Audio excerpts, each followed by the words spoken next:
அவங்க நகர்த்துகிறத கூட ஏன் கண்டறிய முடியலைன்னா எல்லாமே அண்டர் கிரவுண்டில் நடந்துகிட்டு இருக்குது. நீங்கள் பார்த்தீங்கன்னா காசாவில் இதுதான் நடக்கிறது. அதே நேரத்தில் ஈரானில் சிஸ்டமாக இதைத்தான் வச்சிருக்கிறாங்க. இந்த நிமிடம் வரைக்கும் யமனில் எத்தனையோ தாக்குதல்களை அமெரிக்காவும் இஸ்ரேலும் நடத்தி இருந்தாலும் யமனில் இருந்து இஸ்ரேல் மீது அட்டாக் பண்ணக்கூடிய ஏவுகணை ஏவுகிற தளத்தின் மீது தாக்குதல் நடத்தலை. காரணம் என்னன்னா அது எங்கே இருக்குன்னு அவங்களுக்கு தெரியாது. எல்லாமே பூமிக்கடியில் தான் அந்த சிஸ்டங்களை வச்சிருக்கிறாங்க. அது நார்த் கொரியா கூட இந்த சிஸ்டத்தை தான் கையாளுகிறது.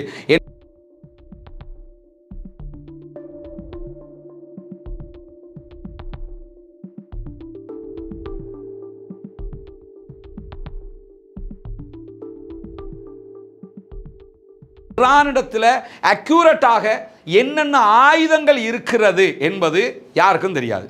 என்ன பெரிய மொசாதை வச்சிருந்தாலும், எவ்வளவு பெரிய உளவுத்துறை அமெரிக்கா வைத்திருந்தாலும், அவங்கக்கிட்ட எத்தனை பேலிஸ்டிக் இருக்கிறது, எத்தனை சூப்பர்சோனிக் இருக்கிறது, எத்தனை ஃபத்தாக் இருக்கிறது, இப்படி என்னென்ன ஆயுதம் இருக்கிறது, எவ்வளவு இருக்கிறது என்பதை கண்டறிய முடியாமல் இருக்கிறது. இன்னும் சொல்லப்போனால் ஈரான் அதனுடைய அனைத்து மாநிலங்களிலும் அனைத்து மாகாணங்களிலும் இருக்கக்கூடிய மலைகளுக்குள்ளாக பாரிய ஏவுகணை நகரங்களை அமைத்திருக்கிறது என்கிற செய்திகள் வெளியாகி இருக்கிறது. ஏவுகணை நகரங்களுக்குள்ளாக தேவையான அளவுக்கு அவங்க எதிர்காலத்தில் நம்ம மேலே ஒரு யுத்தம் வந்தால் அந்த யுத்தத்தை எதிர்கொள்வது எப்படி என்பதற்காக தேவையான அளவுக்கு அவங்க ஏவுகணைகளை நகரங்களாக உருவாக்கி வைத்திருக்கிறார்கள். அதுவும் எப்படின்னு சொன்னால் நம்ம மேலே இதை அடையாளம் கண்டு தாக்குதல் நடத்தினாலும் நம்ம ஏவுகணைகளுக்கு எதுவும் நடந்துவிடக்கூடாது என்பதிலும் அவர்கள் கவனமாக இருந்திருக்கிறார்கள். இதிலிருந்து நமக்கு தெரிகிற ஒரு விஷயம் என்னென்னு சொன்னால், இந்த ஏவுகணை நகரங்கள் இதுவரைக்கும் இஸ்ரேல் சொல்கிறத போல் நாங்கள் ஈரானுடைய பாலிஸ்டிக் ஏவுகணை தளங்களை அழிச்சிட்டோம், அவங்களுடைய ஃபேக்ட்ரிஸை அழிச்சிட்டோம் என்றெல்லாம் சொல்லுவது உண்மையாக இருந்தால் வெடிச்சு செதறணும். ஒரு ஏவுகணை போய் இஸ்ரேலுக்குள்ள விழுந்தாலே தாங்க முடியாத அளவு வரும்போது, இவ்வளவு ஏவுகணைகள் விழும்போது ஒரே இடத்துல வெடிச்சு செதறும் போது எப்படி இருக்கும்?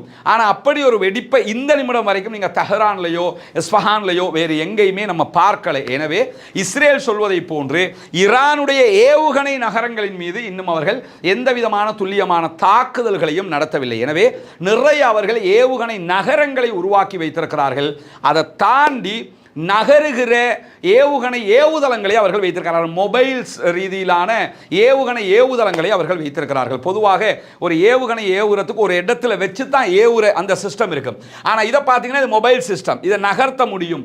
இதே மாதிரி ஏவுகணை நகர்த்துகிற ஏவுகணை சிஸ்டங்களை ஏவுகிற சிஸ்டங்களை நிறையவே ஈரான் வைத்து கொண்டிருக்கிறது. அதனால தான் ஒவ்வொரு இடமாக அவங்க நகர்த்துகிறாங்க. இன்னும் சொல்ல போனால் அவங்க நகர்த்துகிறத கூட ஏன் கண்டறிய முடியலைன்னா எல்லாமே அண்டர் கிரவுண்ட் நடந்துகிட்டு இருக்குது. நீங்க பாத்தீங்கன்னா காசாவில் இதுதான் நடக்கிறது.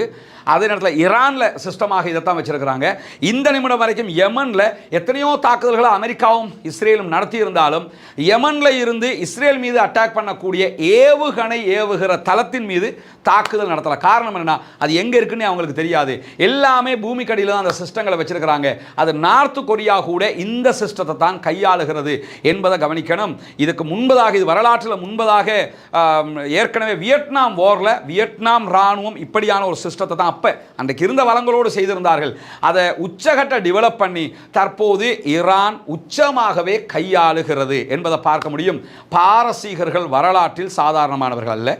அவர்கள் மிக மிக அதிபுத்திசாலிகளாக செயல்பட்டவர்கள் என்பதை நம்ம வரலாற்றில் பார்க்க முடியும்.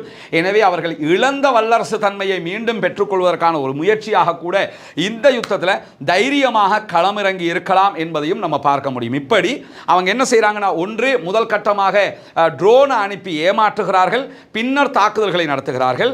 இரண்டாவதாக அவர்களிடம் இருக்கக்கூடிய ஆயுதங்கள் என்ன எவ்வளவு என்பது யாருக்கும் தெரியாது. மூன்றாவதாக அவங்க வைத்துக் கொண்டிருக்கக்கூடிய அந்த ஆயுதங்கள் ரொம்ப ரொம்ப பவர்ஃபுல்லானது. ஃபத்தாக் என்கிற 1400 கிலோமீட்டருக்கு அப்பால் சென்று தாக்கக்கூடிய ஹைப்பர்சோனிக் ஏவுகணை அவங்க வச்சிருக்கிறாங்க.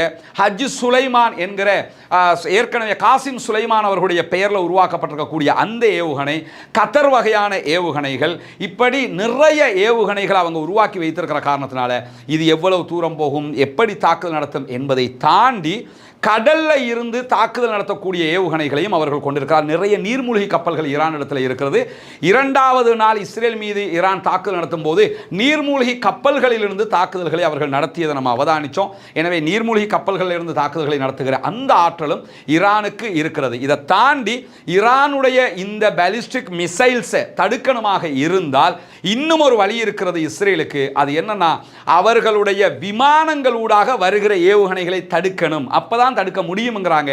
அது ரொம்ப ரொம்ப ரிஸ்க். தடுக்க போறவனே அடிச்சிட்டு போறதுக்கும் வாய்ப்பு இருக்குது. ஏன்னா சூப்பர்சோனிக்கை பொறுத்தவரையில் அது மேனுவலாக இயங்கும். ஹைப்பர்சோனிக்கை பொறுத்தவரையில் ஆட்டோமேட்டிக்காக இயங்கும். ஆட்டோமேட்டிக் என்னன்னா அதுவே தன்னுடைய திசையை மாற்றிக்கொள்ளும் என்று அது சம்பந்தப்பட்ட ஆய்வாளர்கள் சொல்வதை நம்ம பார்க்க முடிகிறது.